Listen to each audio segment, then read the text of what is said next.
বেগুন দিয়ে দেশি পাঙ্গাস মাছের চচ্চড়ি। আসসালামু আলাইকুম বন্ধুরা, আজ আমি রান্না করেছি দারুণ স্বাদের একটি রেসিপি। আমি দেশি পাঙ্গাস মাছ দিয়ে আর বেগুন দিয়ে চচ্চড়ি করেছি। এই চচ্চড়িটা খেতে অসাধারণ স্বাদ। আর এই চচ্চড়িটা রান্না করার জন্য এখানে আমি কয়েক টুকরো দেশি পাঙ্গাস মাছ নিয়েছি পেঁয়াজ কুচি, টমেটো কুচি, দিয়ে দেব জিরা বাটা, সরিষা বাটা, তারপর দিয়ে দেব পেঁয়াজ বাটা।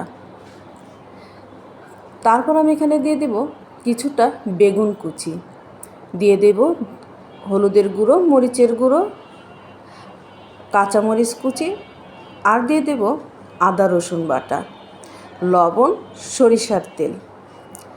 এইগুলো দিয়ে আমি বেশ ভালো করে মাছটা মেখে নেব। আমি বেশ ভালো করে কষলিয়ে মেখে নেব একটু সময় নিয়ে। মাখানো হয়ে গেলে আমি মাছটা 10 মিনিট এক সাইডে রেখে দেব।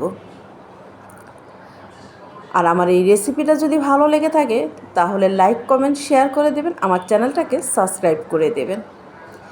এখন আমি চুলায় দিয়ে দেব প্যানটা গরম হলে তার মধ্যে দিয়ে দেব সরিষার তেল। অবশ্যই এই রেসিপিটা সরিষার তেল দিয়ে করবেন, তাহলে দেখবেন খেতে কিন্তু দারুণ লাগে। তেলটা গরম হলে তারপর আমি দিয়ে দেব মাখানো মাছটা দিয়ে তেলের সাথে ভালো করে মিশিয়ে নেব। আর যেই পাত্রের মধ্যে মাছটা ম্যারিনেট করে রেখেছিলাম সেই পাত্রটা ধুয়ে আমি এখানে অল্প একটু পানি দিয়ে দেব। পানির পরিমাণটা খুবই কম দিতে হবে, কারণ আমি এখানে কোনো ঝোল রাখবো না। একবার এই রেসিপিটা ফলো করে এই মাছের চচ্চড়িটা করে খেয়ে দেখবেন, সবাই আঙ্গুল চেটে পুটে খাবে আর সবাই আপনার রান্নার প্রশংসা করতে বাধ্য হবে। এই তো আমার মাছের চচ্চড়িটা প্রায় হয়ে এসেছে। আমি এই পর্যায়ে দিয়ে দেব ধনেপাতা কুচি।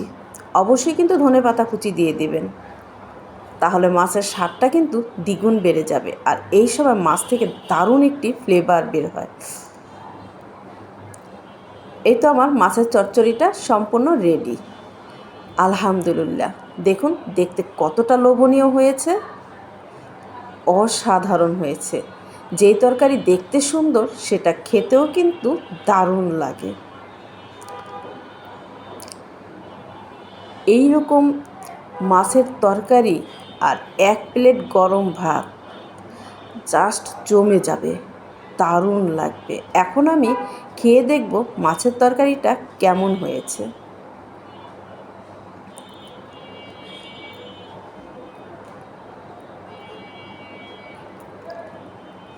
বিসমিল্লাহির রহমানির রহিম।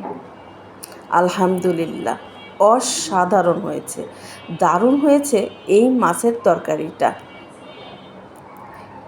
এই তো আমি দেখতে দেখতে সবগুলো ভাত খেয়ে নিলাম। আর এই পর্যায়ে আমি আপনাদের কাছ থেকেও বিদায় নিচ্ছি। ধন্যবাদ সবাইকে। আল্লাহ হাফেজ।